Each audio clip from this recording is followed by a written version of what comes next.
ठाम राहायला शिकलं पाहिजे। आपल्या स्वतःवरती जर विश्वास असेल तर जीवनाची सुरुवात अगदी कठीण काळामध्ये सुद्धा उत्कृष्ट पद्धतीने करता येऊ शकते।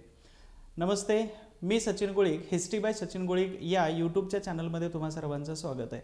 आपण याच्या पूर्वी जो व्हिडिओ टाकला होता 2021 डिपार्टमेंट PSI पूर्व परीक्षा झाली होती आणि त्याचे सगळे प्रश्न आणि त्याचं सविस्तर विश्लेषण सांगितलं होतं।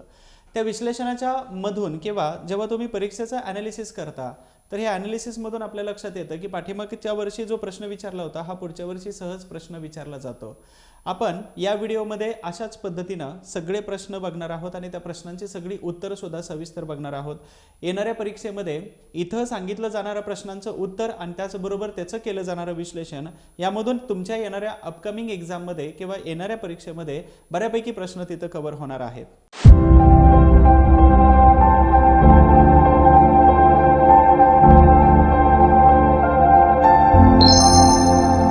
लेक्चर शेवटपर्यंत बघायचं आहे। ह्या लेक्चरमध्ये बऱ्याच नवीन गोष्टी तुम्हाला शिकायला मिळणार आहेत। तर तुम्हा सर्वांचं स्वागत आहे डिपार्टमेंट PSI पूर्व परीक्षा 2017 प्रश्न आणि त्याचं सविस्तर विश्लेषण।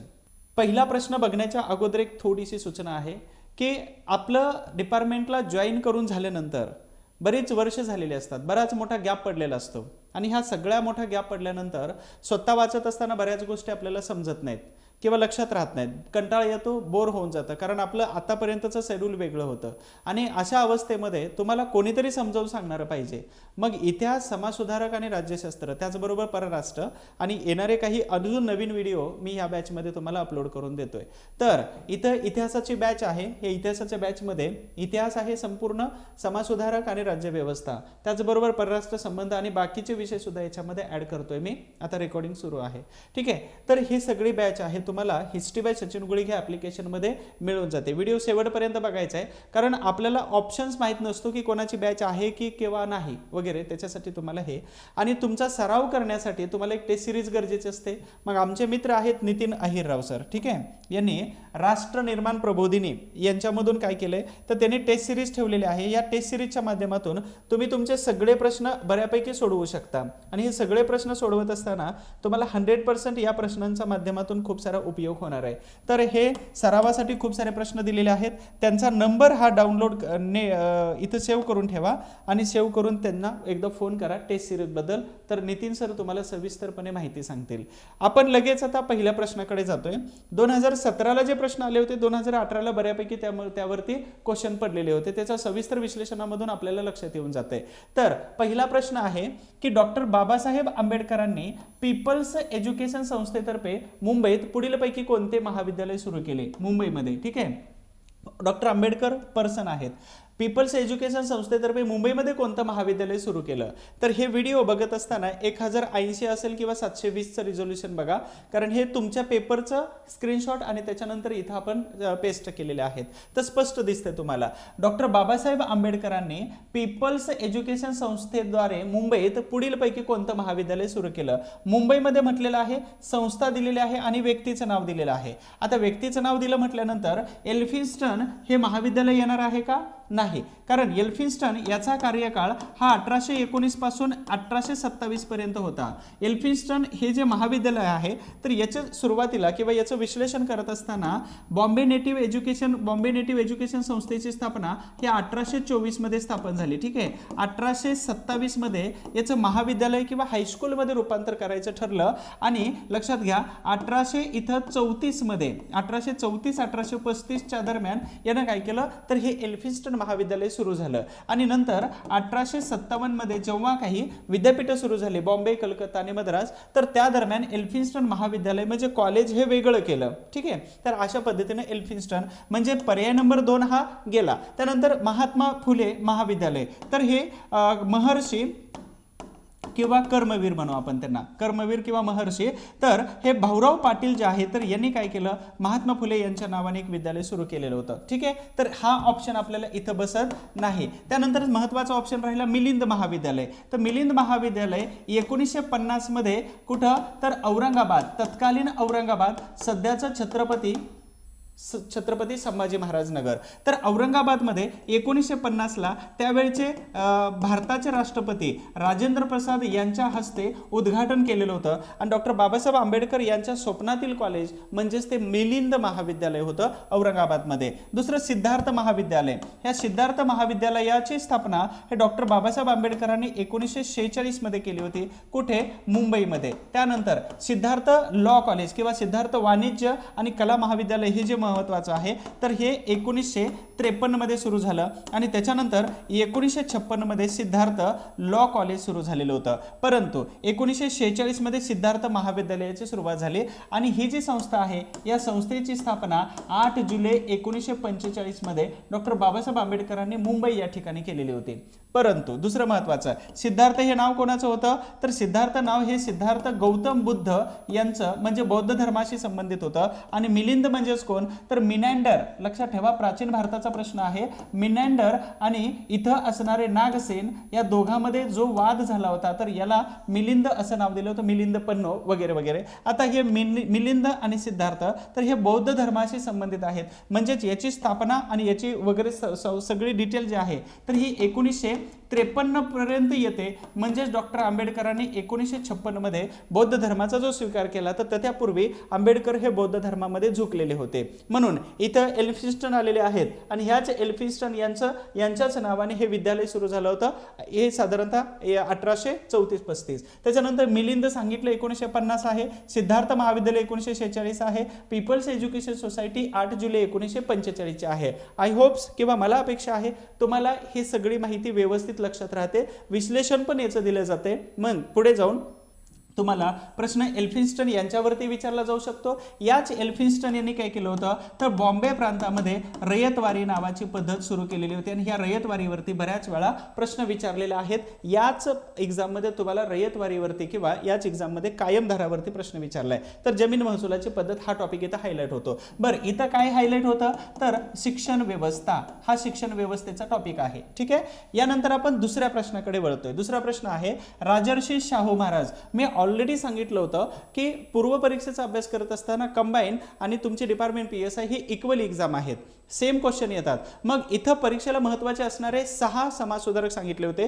डॉक्टर बाबासाहेब आंबेडकर, महर्षी कर्वे असतील, पंडित रमाबाई असतील, वीरा शिंदे असतील किंवा त्याच्यापूर्वीही महात्मा ज्योतिबा फुले, डॉक्टर बाबासाहेब आंबेडकर आणि शाहू महाराज हे 3 महत्त्वाचे व्यक्तिमत्व आहेत. आणि त्याच्यापैकी आंबेडकरांवर तर पहिला प्रश्न. दुसरा प्रश्न आला छत्रपती शाहू महाराज. आता शाहू महाराजांना महाविद्यालयीन शिक्षण घेण्यासाठी कुठे पाठवलेलं होतं? मुंबई नाही येते, कलकत्ता येत नाही, बडोदा येत नाही. आता राहिलं काय? एकच ऑप्शन राहिला, तो म्हणजेच कोणता आहे तर राजकोट या ठिकाणी. मग राजकोट आणि धारवाड या ठिकाणी छत्रपती शाहू महाराजांना पाठवलेलं होतं. मग शाहू महाराजांना जेव्हा पाठवलेलं होतं तर त्यावेळेचं महत्त्वाचे दोन ठिकाण आहेत. एक राजकोट आणि दुसरं धारवाड. धारवाड कुठे जातं? कर्नाटकमध्ये. आणि राजकोट कुठे जातं तर गुजरातमध्ये. आता राजकोट राजकुमारांचं कॉलेज होतं. लक्षात ठेवा, हे राजकोट राजकुमारांचं कॉलेज होतं. मग भारतामध्ये जेवढे काही महत्त्वाचे राजकुमार होते तर त्यांना प्रशासकीय किंवा त्यांना राजकीय शिक्षण देण्यासाठी, त्यांना व्यवस्थित शिक्षण मिळावं याच्यासाठी ही राजकुमारांची कॉलेज कोणी सुरू केली होती? लॉर्ड मेयो यांनी. कुठं सुरू केली होती? एक राजकोट आहे आणि दुसरं अजमेर या ठिकाणी सुरू केलेलं लॉर्ड मेयो यांचं कॉलेज होतं. ठीक आहे, अजमेर आणि राजकोट या ठिकाणी छत्रपती शाहू महाराज अर्थातच हे जे राहिलेले होते तर धारवाड आणि राजकोट या ठिकाणी. मग तिथं एम फ्रेजर वगैरे हे त्यांचे मुख्याध्यापक. परंतु छत्रपती शाहू महाराज यांचे सुरुवातीचे जे शिक्षक कोण होते तर गोखले बंधू होते. त्यापैकी एक होते हरिपंत गोखले आणि दुसरे होते कोण तर कृष्णाजी गोखले. ते हे गोखले बंधू होते. याच्यानंतर छत्रपती शाहू महाराजांना एकदा राजकोट आणि परत कुठं तर धारवाड, म्हणजे धारवाड आणि राजकोट अशा ठिकाणी पाठवलेलं होतं. राजकोट या ठिकाणी छत्रपती शाहू महाराज 1889 पासून 1893 पर्यंत शिक्षण घेतलं आणि 1894 मध्ये त्यांचा राज्याभिषेक झाला होता. त्या राज्याभिषेकाला गोखले असतील, आगरकर असतील आणि त्याचबरोबर भांडारकर तर यांच्यासारखे मंडळी तिथं हजर राहिले होते. आणि त्याच वेळी टिळकांनी अभिष्ट चिंतनाचा लेख केसरीमध्ये लिहिलेला होता. नंतर छत्रपती शाहू महाराज आणि टिळक वेदोक्त प्रकरणानंतर मात्र दोघांमध्ये खूप मोठी दरी निर्माण झालेली होती. तर छत्रपती शाहू महाराज यांचं लेक्चर यूट्यूबवरती टाकलेलं आहे. समजा तुम्ही बॅच घेतलेली नाही, बॅचमध्ये तर ऑलरेडी शाहू महाराज घेतलेले आहेत. जर बॅच घेतली नाही तर आपला चॅनल सबस्क्राईब करत असताना खाली बघा लिंक दिलेले डिस्क्रिप्शन बॉक्समध्ये शाहू महाराजांच्या लेक्चरचे. तर व्हिडिओ तुम्हाला तिथे मिळून जाईल, तो एकदा अवश्य बघून घ्यायचा आहे. तर ऑप्शन्स मी काय करतोय की बरोबर ऑप्शनकडे शेवटी जातोय, पहिल्यांदा एलिमिनेट करतोय. छत्रपती शाहू महाराज यांचा जन्म 1874 मध्ये झाला. ठीक आहे. त्याच्यानंतर 1884 मध्ये दत्तक विधान झालं, आनंदीबाई जोशी यांनी घेतलं. त्याच्यानंतर 1894 मध्ये त्यांना राज्याभिषेक झालेला होता आणि 1922 मध्ये मुंबईच्या पन्हाळा लॉज किंवा पन्हाळा हे विश्रामगृह होतं लॉज, तर या ठिकाणी त्यांचा काय झाला, मृत्यू झाला. म्हणजे इथं अटॅकने मृत्यू झालेला होता. तर अशा पद्धतीने छत्रपती शाहू महाराज. त्यानंतर इथं 1899-19 मध्ये गाजलेलं वेदोक्त प्रकरण, हे छत्रपती शाहू महाराजांच्या युट्यूबच्या व्हिडिओला मी डिटेल सांगितलेला आहे. तो व्हिडिओ तुम्ही एकदा बघून घ्या, खाली डिस्क्रिप्शन बॉक्समध्ये लिंक दिलेली आहे. तर हे झाला दुसरा प्रश्न. तिसऱ्या प्रश्नाकडे आपण वळतोय. हा प्रश्न चुकू नये, ऍक्च्युली आयोगाने हॅशटॅगला टाकलाय कारण हा चुकीचा प्रश्न विचारला होता, लक्षात ठेवा. तर 1919 म्हटलेला आहे मध्ये सरकारने महर्षी धोंडो केशव कर्वे यांना खालीलपैकी कोणता पुरस्कार दिला. 2021 मध्ये याच्यावर प्रश्न विचारलाय. कोणता प्रश्न विचारलाय, बालिकाश्रमाची स्थापना कोणी केली. ठीक आहे, महर्षी कर्वे यांनी केली होती. कधी, लास्ट टाइम सांगितलं 1896, नंतर तो कुठे घेऊन गेले, कर्वेनगर या ठिकाणी सध्याच्या हिंगणे मळ्यामध्ये. 1919 ला त्यांना पुरस्कार कोणता मिळालेला आहे का, नाही. तर त्यांना पुरस्कार मिळाले 1951, 1952, 1954. 51 नंतर पुरस्कार मिळायला सुरुवात झाली होती. म्हणून हा जो प्रश्न आहे, तर हा प्रश्न आयोगाने हॅशटॅगला टाकलेला आहे. तर महात्मा कधी म्हटलंच नाही, भारतपुत्र नाही पुरस्कार, त्यानंतर कैसर हिंद नाही, आणि दुसरं महत्वाचं की महर्षी, ठीक आहे, आणि कर्मवीर हे जे दोन पुरस्कार आहेत, हे दोन पुरस्कार 1950 नंतर, म्हणजे 1950-55 नंतर त्यांना दिले होते, ते पण जनतेने दिले होते. सर्वात महत्त्वाचं हे पुरस्कारांचे मी इथं थोडक्यामध्ये दिलेलं होतं बघा. 1951 ला त्याला डिलीट ही पदवी मिळाली मुंबई विद्यापीठातून. 1952 ला डिलीट पदवी बनारस विद्यापीठाने दिली. 1954 ला डिलीट ही SNDT विद्यापीठाने दिली, ज्याची स्थापना त्यांनीच केली होती जपानच्या विद्यापीठाच्या धर्तीवरती. ठीक आहे, जपानच्या विद्यापीठाच्या धर्तीवरती ही SNDT. 1957 ला LLD पदवी मुंबई विद्यापीठाने दिली. आणि महत्त्वाचं, महर्षी आणि कर्मवीर ह्या पदव्या त्यांना जनतेने दिल्या होत्या. दुसरी महत्त्वाची गोष्ट, सगळी लोक किंवा तिथं असणाऱ्या विधवा स्त्रिया ह्या त्यांना प्रेमाने अण्णा असं म्हणत होत्या. तर हे महर्षी कर्वे यांच्याबद्दल. मग महर्षी कर्वेंचं आत्मवृत्त हे त्यांचं काय आहे, आत्मवृत्त, तर हे त्यांचं आत्मचरित्र आहे. यावरती आयोग आता पुढच्या वेळी प्रश्न बनवू शकतं, तर याच्यावरती लक्ष ठेवा. सर्वात महत्त्वाचं काय आहे, तर महर्षी कर्वे हे आयोगाचे खूपच आवडते व्यक्ती आहेत आणि यांच्यावरती वारंवार प्रश्न विचारतात. म्हणून महर्षी कर्वे यांना सविस्तर बघा. जर तुम्हाला PDF जर मिळाली नसेल हिस्ट्रीचे, जर तुम्ही बॅच घेतली असेल तर तुम्हाला बॅचमध्ये PDF ऑलरेडी दिले, किंवा बॅच घेतली असेल तर मला व्हॉट्सअप करा तुमचं नाव, मी तुम्हाला PDF देतो. अदरवाईज भले तुम्ही बॅच जरी घेतली नसेल माझी, तरी तुम्हाला ती PDF पाठवून देतो. त्यातून तुम्हाला 100% फायदा होतो. खूप सारे क्वेश्चन तिथंच कव्हर होतात. म्हणजेच 2021 ची जी प्रश्नपत्रिका मी विश्लेषण केलं, ह्या 21 मध्ये साधारणतः 16 प्रश्न आले होते. त्यामध्ये 15 प्रश्न मी शिकवले त्यातून आले होते. हे अतिशयोक्ती नाही, लास्ट टाइमची ज्यांनी बॅच केली होती त्यांना हे फायदा झाला होता. आय होप्स तुम्हाला समजते. ठीक आहे. त्यानंतर महत्त्वाचा पुढचा प्रश्न आपण घेतोय कुठं, इथं. आता हा प्रश्न हॅशटॅगला गेलाय, लक्षात ठेवा.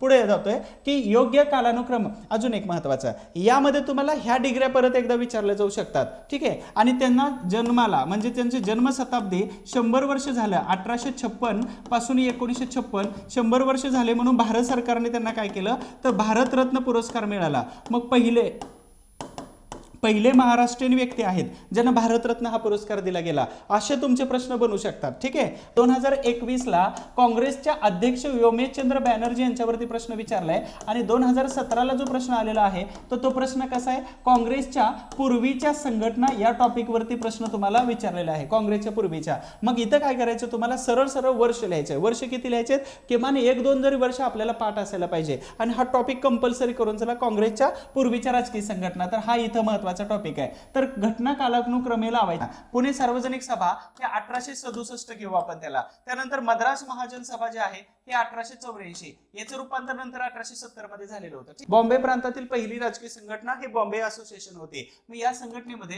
जगन्नाथ शंकर सेठ युट्यूबवरती ऑलरेडी मी त्यांच्या जन्मदिनानिमित्त लेक्चर घेतलेले, ते एकदा बघून घ्या. त्याच्यानंतर दुसरे दादाबाई नौरोजी असतील, तर यांच्यासारखे खूप सारी लोक होते जे बॉम्बे असोसिएशन मध्ये. पुणे सार्वजनिक सभा, म्हणजे इथं महत्वाचे व्यक्ती आहेत कोण, सार्वजनिक काका. आणि इथं कोण येतात, तर एक तर P आनंदाचार्लू, ठीक आहे, P आनंदाचार्लू, आणि दुसरे कोण येतात तर अय्यर. या दोन महत्वाच्या व्यक्तींनी मद्रास महाजन सभा सुरू केलेली होती. म्हणजे हा कंटेंट कशामध्ये जातो, तर काँग्रेस पूर्व राजकीय संघटना हा टॉपिक मध्ये हा प्रश्न तुम्हाला घालवलेला आहे. म्हणून काँग्रेस आणि काँग्रेस पूर्वीच्या राजकीय संघटना कंपल्सरी बघून चला, एखादा प्रश्न तुम्हाला पडू शकतो. पुढील प्रश्न आहे डॉट डॉट हे लोकहितवादी म्हणून ओळखले जातात. डायरेक्ट टोपण नाव इथं आहे. म्हणजेच काय तर परत एकदा इथं समाज सुधारक हा टॉपिक आला आणि समाज सुधारकामध्ये काय विचारले तर त्या समाज सुधारकाचं टोपण नाव विचारलेलं आहे. ठीक आहे, टोपण नाव विचारले. मग टोपण नाव तुम्हाला ओळखायचं आहे. आता गोविंद विठ्ठल कुंटे हे कोणाचं आहे नाव तर भाऊ महाजन यांचं नाव येतं, गोविंद विठ्ठल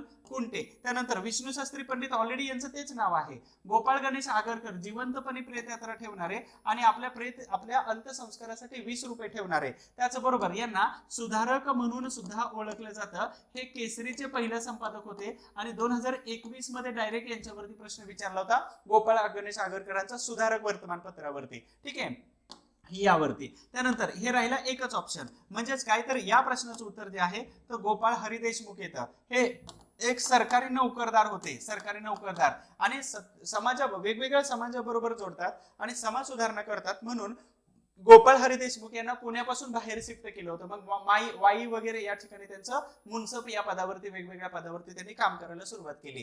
तर हे लोकहितवादी म्हणजेच कोण तर गोपाळ हरी देशमुख होते. तर अशा पद्धतीने तुम्हाला टोपण नाव समाज सुधारकावरची प्रश्न विचारला जाऊ शकतो. यानंतर पुढील प्रश्न आपण घेतोय कोणत्या कायद्याने ईस्ट इंडिया कंपनीची भारताबरोबर व्यापार करण्याची मक्तेदारी संपुष्टात आली. व्यापार करण्याची मक्तेदारी पहिला इथं काय दिलेलं बघा, charter act 1813, charter act 1853, charter act 1833 आणि चार्टर ऍक्ट 1873. तर 1873चा चार्टर ऍक्ट नव्हता, त्याच्यामुळं हा ऑप्शन आपला कट झाला. दुसरं महत्वाचं चार्टर ऍक्ट 1853 हा चौथा चार्टर ऍक्ट आहे. मग चार्टर ऍक्ट काय म्हणतो आपण तर त्याला मराठीमध्ये सनदी कायदे या नावाने ओळखलं जातं. सनदी कायदे किती सनदी कायदे 1793 1, 1813 2, 1833 3 आणि 1853 4. तर हे यापैकी 3 कायदे इथं विचारलेले आहेत. ठीक आहे, मग यापैकी एक कायदा गेला कोणता 1793चा कायदा गेला. मग दुसरे 3 कायदे राहिले. आता 3 मध्ये 1833 मध्ये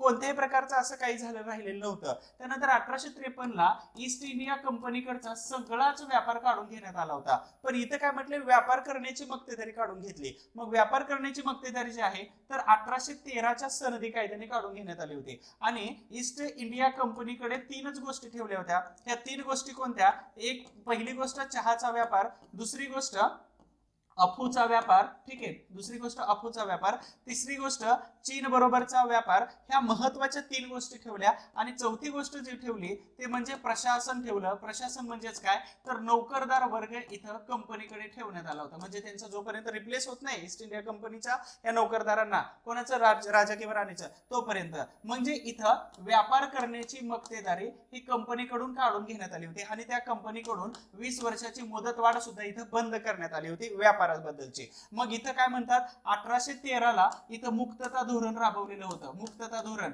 कोणी येऊ शकत होता भारतामध्ये व्यापार करण्यासाठी तर याच्यासाठी 1833 चा कायदा जो आहे तर याला सेंट हेलेना ऍक्ट असंही म्हटलं जातं. सेंट हेलेना ऍक्ट असंही म्हटलं जातं. आणि यावरती तुम्हाला प्रश्न विचारला जाऊ शकतो. ठीक आहे, याच कायद्याने विल्यम बेंटिक जे आहेत तर हे भारताचे गव्हर्नर जनरल झाले होते. भारताचे गव्हर्नर जनरल बनवलं होतं यांना. असे प्रश्न तुम्हाला विचारले जाऊ शकतात. 1853च्या कायद्याने काय केलं तर ईस्ट इंडिया कंपनीला फक्त जोपर्यंत राणीची सत्ता भारतामध्ये प्रत्यक्ष येत नाही तोपर्यंत राणीच्या वतीने तुम्ही प्रशासन बघा असं कंपनीला सांगण्यात आलं होतं. म्हणून या प्रश्नाचं जे उत्तर आहे तर इथं चार्टर ऍक्ट 1813चं हे उत्तर आहे. ठीक आहे, यानंतर पुढचा प्रश्न बघतोय आपण की वेदांकडे परत चला. 2021 ला बघा यावरती प्रश्न विचारला होता कोणता की आर्य समाजाचं तत्व कोणतं आहे, आर्य समाजाचं तत्व कोणतं नाही असा प्रश्न विचारला होता. म्हणजेच प्रश्न कशावरती आला होता तर मी ऑलरेडी सांगितलं होतं सभा, समाज आणि संघटना यावरती किमान एक प्रश्न तरी असणारच आहे. आणि प्रत्येक परीक्षेला आतापर्यंतच्या एक प्रश्न विचारलेला आहे. तर वेदांकडे परत चला त्यालाच बॅक टू वेदास असं म्हणतात. राजाराम मोहन येत नाहीत. त्याच्यानंतर दुसरे 2 नंबरचा ऑप्शन स्वामी विवेकानंद बनस बसत नाहीत. आत्माराम पांडुरंग तर्खडकर यांचा संबंधच नाही. एकच ऑप्शन राहतो कोणता स्वामी दयानंद सरस्वती. मग इथं आर्य समाजाची स्थापना कधीची आहे 1875. 1877 मध्ये हा आर्य समाज कुठे गेला होता? लाहोर मध्ये घेऊन गेले होते. ठीक आहे, लाहोर मध्ये. आता आर्य समाजाची महत्वाची तत्व हे वेदावरती आधारित होते आणि त्यांचं मत असं होतं की वेद हे सगळ्यांनाच वाचायला मिळाले पाहिजेत, म्हणजेच त्यांची तत्व हे परत परीक्षेला विचारले जाऊ शकतात. किंवा आर्य समाजाने जी शुद्धीकरण चळवळ सुरू केलेली होती, शुद्धीकरण चळवळ, तर यावरती तुमचा एखादा प्रश्न विचारला जाऊ शकतो. मग स्वामी श्रद्धानंद सरस्वती किंवा स्वामी दयानंद सरस्वती यांच्या टॉपिकवर प्रश्न परत विचारला जाऊ शकतो. मग तुम्हाला बघायचंय कोणकोणते, काल सांगितलं होतं ब्राह्मो समाज, त्याच्यापूर्वीचा आत्मो समाज, त्याच्यानंतर मानव धर्म समाज, ठीक आहे, त्याच्यानंतर परमहंस, त्याच्याबरोबरच इथं प्रार्थना समाज, सत्यशोधक समाज आहे, त्याच्यापूर्वीचा पुणे सार्वजनिक सभा बघायची तुम्हाला, पुणे सार्वजनिक सभा, त्याच्यानंतर आर्य समाज पूर्ण करून जा, त्याच्याबरोबरच थिओसॉफिकल सोसायटी बघून जा आणि रामकृष्ण मिशन बघा. तर हे महत्वाचे स्त्री विचारवंती संस्था 1871 ची. तर एवढं बघा, एवढ्या टॉपिक वरती तुम्हाला 100% एखादा प्रश्न बनून जातो. तर इथं सांगितलेलं आहे कोणतं प्रश्नाचं उत्तर आहे, तर स्वामी दयानंद सरस्वती हे योग्य येऊन जातं. यानंतर पुढील प्रश्न आहे, होमरूल चळवळ कोणी सुरू केली? होमरूल चळवळ, मग होमरूल चळवळ ही विशेषतः महाराष्ट्रात सुरू झाली. त्याच्यानंतर ऍक्च्युअली आली कुठून? आयर्लंड कडून. तर हा आयर्लंड जो देश आहे यांनी काय केलं होतं, इंग्लंडच्या जोखडातून आपली स्वतःची चळवळ सुरू केली आणि मग इंग्लंडच्या जोखडातून स्वतःला मुक्त करून घेण्यात आलं होतं. ठीक आहे, आणि म्हणूनच इथं ही चळवळ भारतामध्ये सुद्धा सुरू झाली. होम आणि रूल बघा, याचा संधीचा विग्रह करा, होम आणि रूल. ठीक आहे, होम प्लस रूल, तर घरची सत्ता म्हणजे घरच्यांकडून चालवली जाणारी असं त्याला म्हटलं जातं. मग ही होम रूल कोणी सुरू केली? गोखले आणि बेजंट. इथं अॅनी बेजंट येतात पण गोखले येत नाहीत. इथं लोकमान्य टिळक आहेत, रानडे येत नाहीत. इथं अॅनी बेजंट आहे, दादाबाई नौरोजी येत नाही. इलिमिनेट करा, तुम्हाला जर कळत नसेल तर मग एकच राहतो ऑप्शन, टिळक आणि अॅनी बेजंट बरोबर आहेत. म्हणजेच काय, तर हा एक नंबरचा ऑप्शन बरोबर आहे. मग आपल्याला बघायचे की कोणी कुठे सुरू केलेली होती. तर इथं लोकमान्य टिळकांनी जी सुरू केली होती ती साधारणतः पहिल्यांदा सुरू केली होती. ठीक आहे, तर ही लोकमान्य टिळकांची होम रूल ही एप्रिल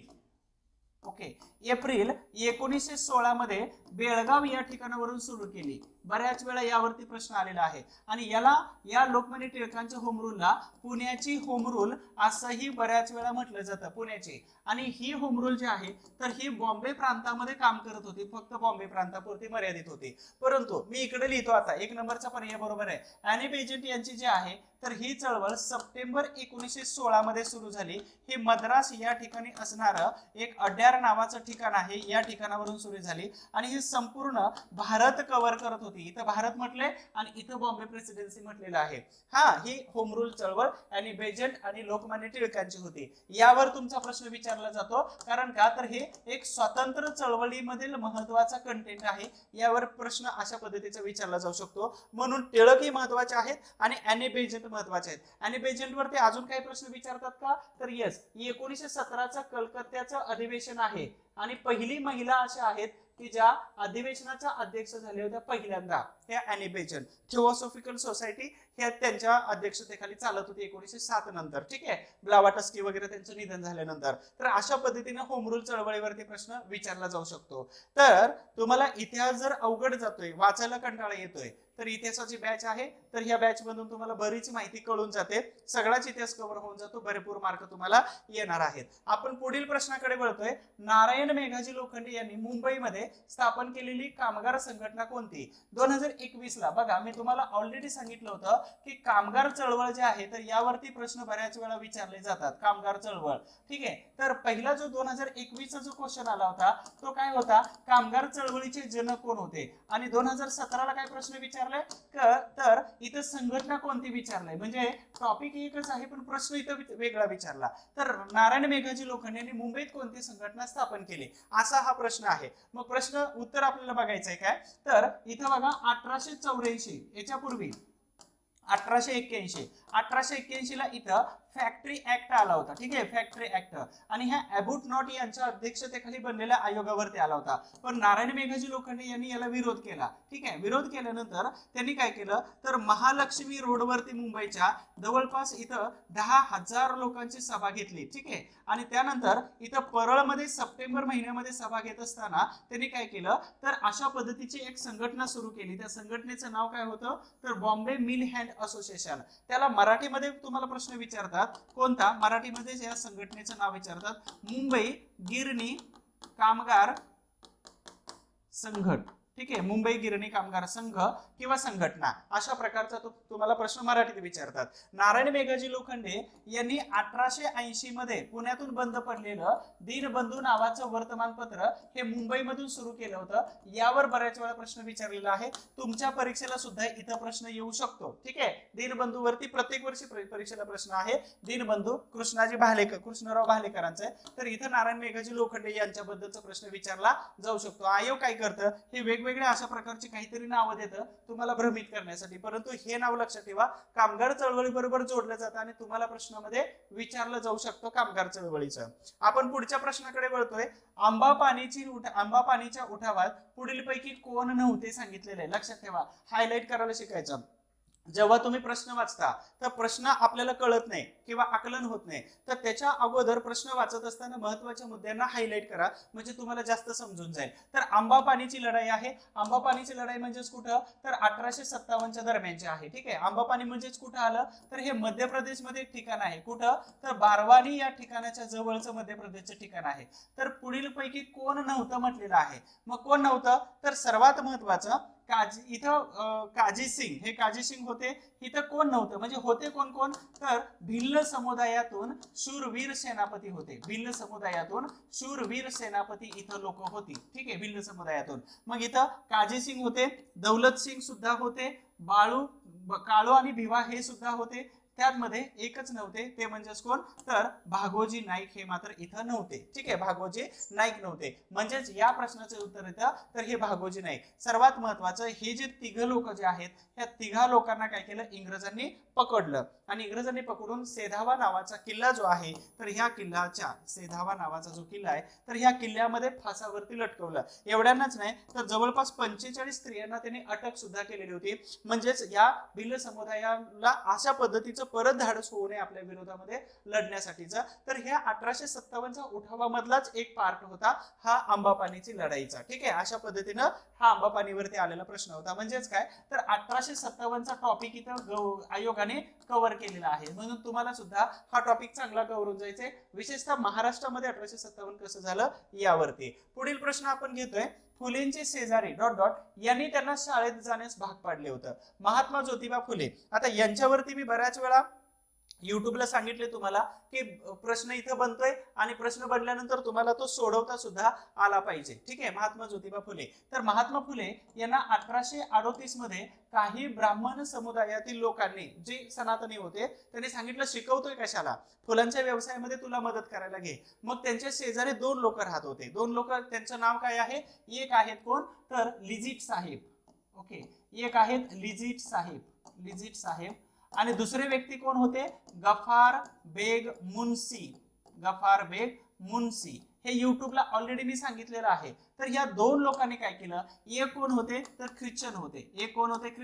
दुसरी कोण होते? तर मुस्लिम होते. मग मला सांगा, इथं ख्रिश्चन आणि मुस्लिम या दोन्ही लोकांनी एका हिंदू समाज सुधारकाला समाज शिकण्यासाठी प्रोत्साहन केलं असेल, तर मग इंडिया आणि भारतामधला फरक काय आहे? आलं लक्षात? आणि त्याचबरोबर इथं भारतामध्ये अशा प्रकारची जाती व्यवस्थेची लोक जर एकमेकांना मदत करत असतील, मग आपल्यामध्ये द्वेष कसा पसरवला जातो? त्याच्यासाठी मग आपल्याला बंदोबस्त लावलं जातंय. ठीक आहे, तो भाग वेगळा आहे. तर फुले यांची शेजारी 2 सांगितले. मग या प्रश्नाचं उत्तर काय जातं? गफार बेग मुन्सी हे योग्य उत्तर आहे. मगो रानडे हे समकालीन होते आणि यांना रावसाहेब म्हणायचे महात्मा ज्योतिबा फुले. जेव्हा बहीण विधवा होती आणि विधवा बहिणीला घरात ठेवून 1873 मध्ये यमुनाबाई कुर्लेकर यांच्यासोबत जेव्हा त्यांनी दुसरा विवाह केला रानडे यांनी, तर यांनी सांगितलं की रावसाहेब समाज सुधारणाचं ढोंग घेऊ नका, कारण हे वडिलांना घाबरत होते. म्हणून बहिणीचा विवाह न करता स्वतःचा दुसरा विवाह करून घेतला होता. सार्वजनिक काका हे पुणे सार्वजनिक सभेबरोबर जोडले होते. 1875च्या दरम्यान इथं खतपोडीच्या बंडामध्ये होते. त्याचबरोबर 1877 मध्ये दिल्ली दरबार जेव्हा भरवला, तर त्यावेळी सार्वजनिक काका पुणे सार्वजनिक सभेच्या वतीने तिथे दिल्ली दरबारामध्ये गेले होते. ठीक आहे, साधिक अली हे नाव असंच टाकलेलं आहे. आहे. तर अशा पद्धतीने या प्रश्नाचं उत्तर काय येतं, गफार बेग मुन्शी येतं. तुम्हाला युट्यूब वरती महात्मा ज्योतिबा फुले यांचं सविस्तर दिलेलं आहे. 11 एप्रिलचा व्हिडिओ आहे. म्हणजेच हा प्रश्न कशामधून आलेला आहे, समाज सुधारक या टॉपिक मधून आलेला आहे. तो एकदा करून घ्यायचा, समाज सुधारक आणि महात्मा ज्योतिबा फुले यांचा युट्यूबला व्हिडिओ आहे किंवा बॅच मध्ये व्हिडिओ, तर तुम्ही सविस्तरपणे बघून घ्या. पुढे आहे डॉट डॉट यांनी 1912 पर्यंत अस्पृश्यांसाठी 23 शाळा उघडल्या, त्यापैकी काही महाराष्ट्रामध्ये होत्या. तर कोणी, म्हणजे अस्पृश्यांसाठी शाळा 1912 म्हटलेलं आहे.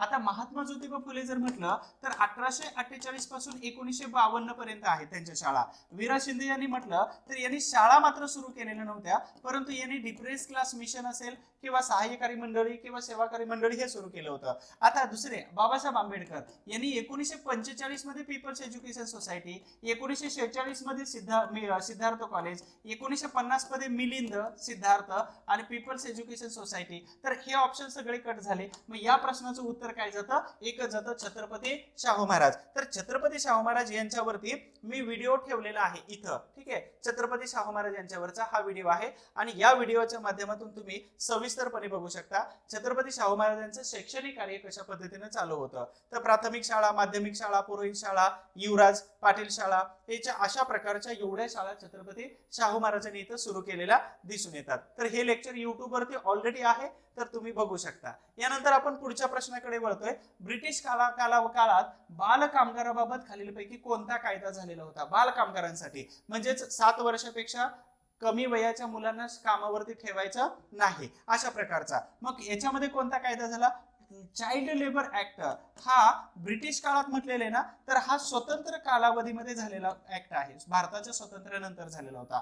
हा ऑप्शन कट झाला. लेबर ऍक्ट हा ऑलरेडी सगळ्या कामगारांसाठीचा होता, म्हणून हा सुद्धा ऍक्ट बनत नाही. एकच ऍक्ट बनतो, तो म्हणजेच कोणता, फॅक्टरी ऍक्ट.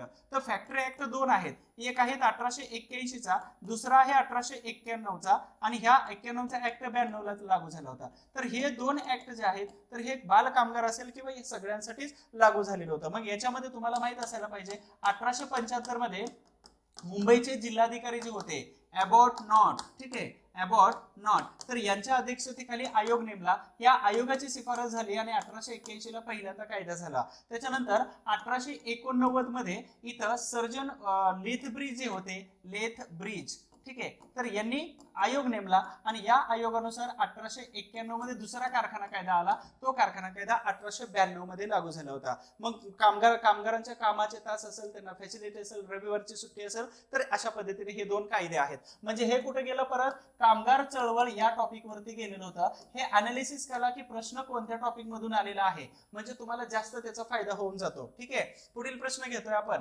भारतात कायमधारा पद्धत खालीलपैकी कोणी सुरू केलेली होती, तर लॉर्ड डलहौसी कोणती पद्धत सुरू केलेली नव्हती. लॉर्ड हेस्टिंग्स यांनी पण कोणती पद्धत नाही सुरू केली. त्यानंतर लॉर्ड कर्झन यांच्या कालावधीमध्ये नाही. लॉर्ड कॉर्नवॉलिस आले. कॉर्नवॉलिसचा कार्यकाळ आहे 1786 पासून 1793 पर्यंत. नंतर 1805 मध्ये केवळ 3 महिन्यासाठी भारतात आले होते आणि यांच्याच कालावधीमध्ये 1893 मध्ये काय झालं, मार्च 1893 मध्ये नेमकी इथं कायमधारा पद्धत म्हणून आपण त्याला, त्याचबरोबर त्याला जमीनदारी पद्धत म्हणू. ओके, तर या पद्धती सुरू झाल्या. म्हणजे या प्रश्नाचं उत्तर काय येऊन जातं, लॉर्ड कॉर्नवॉलिस हे येऊन जातं. आता याच्यासाठी सर जॉन शोर जे आहेत, सर जॉन शोर यांनी सांगितलं होतं की तुम्ही ही पद्धत लागू करू नका, परंतु तरी पण ही पद्धत लागू केली होती. मग जमीन महसुलाच्या पद्धतीवरती तुम्हाला प्रश्न विचारतात. आता लेटेस्ट मध्ये प्रश्न विचारला होता की बॉम्बे प्रांतामध्ये रयतवारी नावाची पद्धत खालीलपैकी कोणी सुरू केलेली होती, रयतवारी नावाची पद्धत. तर इथं 1813 पासून 1823 पर्यंत हे गव्हर्नर जनरल होते. ठीक आहे, गव्हर्नर जनरल हेस्टिंग, आणि हेस्टिंगच्या कालावधीमध्ये ही सुरू झाली होती रयतवारी पद्धत. हे माउंट स्टुअर्ट एल्फिन्स्टन यांनी सुरू केली होती 1819 नंतर. ठीक आहे, अशा पद्धतीनं हेस्टिंग हे सब रजिस्ट्रारला आलेल्या प्रश्नाचं उत्तर होतं. परंतु इथं वेगवेगळ्या पद्धती आहेत. ह्या पद्धती कोणत्या होत्या, तर इथं सगळ्या पद्धतींची नावं लिहितो. बोली पद्धत, या लेक्चरची पीडीएफ तुम्हाला आपल्या टेलिग्राम वरती देतो. त्या टेलिग्रामचं नाव काय आहे हे जॉईन करून ठेवा, history okay for all, history for all. ह्या टेलिग्राम वरती पीडीएफ देतो किंवा याची जर पीडीएफ प्रत्येक प्रश्नात त्याचं विश्लेषण मी दिलेलं आहे पीडीएफ मध्ये. ही पीडीएफ जर तुम्हाला पाहिजे असेल तर मात्र मला व्हॉट्सअप करा. माझ्या व्हॉट्सअपचा नंबर तुम्हाला ऑलरेडी दिलेला आहे, हे सेव्ह करून ठेवा व्हॉट्सअपचा नंबर. आणि याच्यावरती आहे करा. इतिहासाचे सगळे PDF किंवा मटेरियल किंवा लेक्चर तुम्हाला मिळून देते, इथं टाकतो. ठीक आहे. तर पहिली पद्धत आहे बोली. त्याच्यानंतर कोणती पद्धत आली होती, तर इथं वार्षिक बंदोबस्ताची पद्धत आली. ठीक आहे. इथं पंचवार्षिक बंदोबस्ताची पद्धत, 5 वर्षापर्यंत हा महसूल गोळा करत होता. पंचवार्षिक बंदोबस्ताची पद्धत. त्याच्यानंतर आली कोणती, वार्षिक, म्हणजे वर्षाला हा बंदोबस्त किंवा तो ठराविक शेतसारा वसूल करायचा, बंदोबस्ताची पद्धत. त्याच्यानंतर आली कोणती, कायमधारा नावाची पद्धत, लॉर्ड कॉर्नवॉलिसची. त्याच्यानंतर आली रयतवारी नावाची पद्धत, रयतवारी. तर ही रयतवारी पद्धत मद्रासमध्ये 1792 ला आली. त्याच्यानंतर मात्र इथं 1792 आणि नंतर 1822 1833 अशी लागू झाली. बॉम्बे प्रांतामध्ये 1819 पासून सुरू झाली. ठीक झाली, रयतवारी झाली. त्याच्यानंतर आली महालवारी नावाची पद्धत, महालवारी. त्याच्यानंतर सुरू झाली महत्वाची तालुकेदारी पद्धत, कालच्या लेक्चर मध्ये मी सांगितलं होतं. त्याच्यानंतर सुरू झाली कोणती, कोकणामध्ये महाराष्ट्रामध्ये बोली पद्धत, खोत हे त्याचे होते. तर एवढ्या महसुलाच्या पद्धती आहेत. यावर तुमचा प्रश्न 100% बनू शकतो, त्याच्यावरती थोडंसं लक्ष द्या. ही महत्वाच्या पद्धती आहेत. यानंतर पुढील प्रश्न आहे, मुंबई या ठिकाणी डिप्रेस क्लासेस मिशनची स्थापना कोणी केली. म्हणजेच काय आलं इथं, एखादी संघटना आली. आता या संघटनेवरती प्रश्न विचारलाय, त्याचबरोबर कोणी केली म्हटलंय, म्हणजेच काय, तर समाजसुधारक हा टॉपिक इथं कव्हर होतोय. समाजसुधारक, समाजसुधारकांची नाव आहे त्याच्यामध्ये. तर डिप्रेस क्लास मिशन मी ऑलरेडी कालच सांगितलं होतं की माझ्या आठवणी, म्हणजे 2021 ला प्रश्न आला होता की माझ्या आठवणी. ठीक आहे, माझ्या आठवणी. तर हे आत्मचरित्र कोणाचं होतं, माझ्या आठवणी हे आत्मचरित्र, व अनुभव हा पुढे होतं. तर हे आत्मचरित्र होतं वीर शिंदे. म्हणजे वीर शिंदे मी सांगितलं होतं फिक्स हे परीक्षेला विचारले जाणारे समाजसुधारक. कर्वे, वीर शिंदे, पंडिता रमाबाई 3 झाले. शाहू फुले, आंबेडकर 6 झाले. सुपर 6 करून चला. हे सुपर 6 आहेत जे तुम्हाला परीक्षेमध्ये 100% प्रश्न काढून देतात. 100% 2-3 प्रश्न तर यांच्यावरच असतात, सुपर 6 वरती. ठीक आहे. तर कर्मवीर भाऊराव पाटील हे येत नाही. ठीक आहे. यांचं काय आहे, तर रयत आहे यांची. त्यानंतर महात्मा ज्योतिबा फुले 1848 पासून 52 पर्यंत अनेक शाळा सुरू केल्या होत्या. महर्षी धोंडो केशव कर्वे यांनी SNDT सुरू केली. आणि त्याचबरोबर विधवा स्त्रियांसाठी मग इथं वेगवेगळे बालिकाश्रम असेल किंवा अनाथ महिला, विधवा, परित्यक्त्या महिलांसाठी आश्रम. तर हे महत्वाचे आहेत सगळेच, यापैकी असणारे सगळेच हे तुम्हाला करून जायचंय. डिप्रेस क्लास मिशनची स्थापना ऑक्टोबर 1906 मध्ये केली होती वीरा शिंदे यांनी. कुठं, तर मुंबईमध्ये केलेली होती, मुंबईमध्ये. आणि याचा राजीनामा वीरा शिंदे यांनी 1923 मध्ये दिला. 23 मध्ये देण्याचं कारण होतं डॉक्टर बाबासाहेब आंबेडकर यांचा उदय झाला होता आणि सगळ्या दलित नेत्यांनी किंवा त्यांच्या अनुयायांनी आंबेडकरांच्या पाठीमागे जायचं ठरवलं होतं. म्हणून डिप्रेस क्लास मिशनचा राजीनामा दिला वीर शिंदे यांनी. आणि नंतर हे कुठे गेले होते, शेतकरी चळवळ. आणि सर्वात शेवटचा टप्पा त्यांचा होता कोणता, भारतीय राष्ट्रीय काँग्रेस बरोबर. त्याच्यापूर्वी दलित चळवळीमध्ये काम केलं. ठीक आहे. त्याच्यापूर्वी ब्राह्मण समाज आणि प्रार्थना समाज याच्यावरती काम केलं. 21च्या व्हिडिओमध्ये डिटेल्स मध्ये दिलेलं आहे. वीर शिंदे, डिप्रेस क्लास मिशन, त्यांनी चालवलेले वर्तमानपत्र ते कंपल्सरी करून चला. यानंतर आपण पुढील प्रश्नाकडे वळतोय. कोणता, तर शेवटचा प्रश्न या सिरीज मधला. या वाक्यात खालीलपैकी कोणाचं वर्णन. मग वर्णन सुद्धा तुम्हाला लक्षात ठेवावं लागणार आहे. काम कोणतं केलं होतं किंवा कशा पद्धतीने त्यांनी सुरुवात केलेली होती आणि कोणकोणते स्ट्रक्चर त्यांच्या कामाचे होते. तर इथं दिलेलं आहे त्यांचा जन्म 1837 मध्ये झाला. ठीक आहे. 1837 मध्ये मालवण या ठिकाणी त्यांचा जन्म झाला होता पहिलं. त्यानंतर ते मुंबई विद्यापीठातून पदवीधर होणाऱ्या पहिल्या बॅचचे ते विद्यार्थी होते. आता पहिली जर बॅच घेतली म्हणजे 1862 मध्ये पहिली जर बॅच घेतली 1862, तर टोटल 6 विद्यार्थी इथं शिकत होते. 6 पैकी 4 विद्यार्थी पास झाले होते. आणि 4 विद्यार्थी पास झाल्यानंतर मग मी इथं नावं लिहितो, त्याबरोबर तुम्हाला इथं उत्तर तुम्हाला जमायला पाहिजे. तर एक आहेत कोण, भांडारकर. ठीक आहे. दुसरे कोण येतात, न्यायमूर्ती रानडे. आता मला सांगा, भांडारकर आणि रानडे यांच्यापैकी नाव आलं का एखादं, आलेलं आहे. म्हणजेच 2च नावांपैकी इथे एक नाव आलेलं आहे बस. कोणतं, भांडारकरांचं. तर हे भांडारकर आहेत, म्हणजेच रामकृष्ण गोपाळ भांडारकर. यांच्या विद्यार्थ्यांनी 1917 मध्ये त्यांच्या नावाने एक संस्था ओपन केली, भांडारकर प्राच्यविद्या महाविद्यालय. यांनी 100 वर्ष पूर्ण झाली म्हणून. ठीक आहे. आणि अर्थातच यांनी PhD जी केली होती, तर हे संस्कृत, अर्थातच खूप जुन्या इतिहासाच्या डॉक्युमेंट्स वरती. मग इतिहासामध्ये संशोधन करायचं असेल तर भांडारकर प्राच्यविद्या हे एसबी रोडच्या थोडंसं पुढे आहे, भांडारकर रोड वरती. तर तिथं हे तुम्हाला संस्था मिळून जाते. म्हणजेच इंग्रजी भाषा, वाङ्मय, इतिहास आणि संस्कृत विषयाचं विशेष आवड होती. 1892 मध्ये पुण्याच्या डेक्कन महाविद्यालय संस्कृतचे प्राध्यापक होते आणि या पदावरती पोहोचलेले ते पहिले भारतीय व्यक्ती होते. तर मग याचं उत्तर ऑलरेडीच तुम्हाला इथे दिलेलं होतं. कोणतं? तर या चौघांपैकी दोनच नावं लिहिली तर दोन्हीमध्ये त्यांचं उत्तर सापडून जातं. ठीक आहे. तर हा बाकीचे जो दोन होते तर हे बाकीचे दोनांचा मी होमवर्क तुम्हाला देतो. हे दोघंचे दोघं प्रार्थना समाजाबरोबर हे काम करत होते किंवा प्रार्थना समाजामध्ये सदस्य म्हणून होते, आधारस्तंभ होते हे प्रार्थना समाजाचे. तर अशा पद्धतीनं हे राघव भांडारकर हे खूप साऱ्या समाजाचे आधारस्तंभ म्हणून काम करत होते आणि यांच्यावरती बऱ्याच वेळा प्रश्न विचारला जातो राघव भांडारकर यांच्यावरती. आय होप्स तुम्हाला हे विश्लेषण व्यवस्थितरित्या समजलं असेल. जर इतिहास अवघड जात असेल किंवा परराष्ट्र संबंध, राज्यशास्त्र आणि समाज सुधारक हे 4 टॉपिक आपल्या या बॅच मध्ये कव्हर केलेले आहेत. बाकीचे व्हिडिओ आपल्याला येत आहेत किंवा मी रेकॉर्ड करून टाकतोय. तर ही बॅच घेण्यासाठी तुम्हाला काय करायचंय? हिस्ट्री बाय सचिन गुळिक हे ऍप्लिकेशन डाउनलोड करायचं आहे किंवा माझा नंबर दिलेला आहे, नंबरवरती फोन केला, मी तुम्हाला लिंक पाठवतो. मग तिथून बॅच घेतली तर येणारी परीक्षा जी आहे म्हणजे साधारणतः 615 ज्या जागा आहेत ह्या 615 पैकी 614 जागा कोणाला जायचे त्यांना जाऊ द्या, पण आपली एक जागा मात्र ही स्वतःसाठी रिझर्व ठेवा. कधी कधी म्हटलं जातं ना की प्रयत्न खूप चांगले करायला पाहिजेत आणि आपण प्रयत्न खूप आपले जर कमी पडले तर मात्र आपल्याला खूप सारा स्वतःलाच आपण दोष देत राहतो. कधी कधी म्हटलं जातं ना यश कधीच एकटं येत नसतं, ते कायम आपल्यासोबत अपेक्षांचं ओझं, जबाबदारीची जाणीव आणि टीकाकारांची खूप मोठी फौज घेऊन येतं यश, सक्सेस. आणि मग आपण जर अभ्यास करत असतो, सुट्ट्या मारा, कामावरून काढून नाही टाकणार, कोणालाच काढून टाकणार नाही, फक्त कारण दाखवा नोटीस देतं आणि तुम्ही सिक लिव्ह घ्या किंवा तुम्ही किती मोठ्या डॉक्टरचं सर्टिफिकेट जोडलं तरी तुम्हाला ऑटोमॅटिक नंतर घेतलं जातं. काही दिवस तुमचा पगार बंद होईल, परंतु इथं बेल्ट लागतात, इथं स्टार लावण्यासाठी तुम्ही सुट्ट्या मारा किंवा तुमच्या पद्धतीने तुम्ही मॅनेज करा. पण मला असं वाटतं की सुट्ट्या जर घेतल्या तर 100% तुमचा स्टार होण्यासाठीचा प्रवास खूप चांगला सोयीस्कर होऊन जातो. ठीक आहे. तर याच्यासाठी ही इतिहासाची बॅच आहे आणि प्रश्नांचा खूप सारा सराव जर करायचा असेल तर इथं नितीन आहेराव सरांची टेस्ट सिरीज आहे डिपार्टमेंट पीएसआय साठी. तर या नंबरवरती फोन करा, तुम्हाला ते सविस्तरपणे सगळी माहिती देतील. मी अपेक्षा करतो तुम्हाला हे सगळं लेक्चर समजलेलं असेल.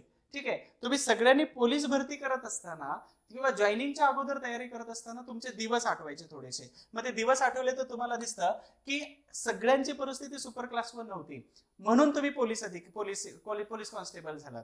मग तेव्हा जेव्हा झाले होतं तर त्यावेळी तुमचा रुबाब वेगळा होता. आता जेव्हा तुम्ही स्टार बनता ना तर त्याचा रुबाब वेगळा असणार आहे. म्हणून कधी लक्षात ठेवा की कष्टातून निर्माण केलेल्या अस्तित्वाचा हा रुबाबच आपला वेगळा असतो. कदाचित कॉन्स्टेबल म्हणून तुम्ही रुबाबात आहातच, ठीक आहे, पण आता स्टार होऊन जेव्हा रुबाबात याल तर त्यावेळी तो ऍटमॉस्फिअर टोटली वेगळा असणार आहे. अभ्यासामध्ये जर तुम्हाला काही अडचणी असतील तर या दिलेल्या नंबरवरती संपर्क करा. हे लेक्चर शेवटपर्यंत बघा, नक्की तुम्हाला फायदा होईल. तुमच्या मित्रांनाही पाठवायला विसरू नका आणि तुम्हाला अधिकारी होण्यासाठी खूप खूप शुभेच्छा. Thank you. Wish all the best.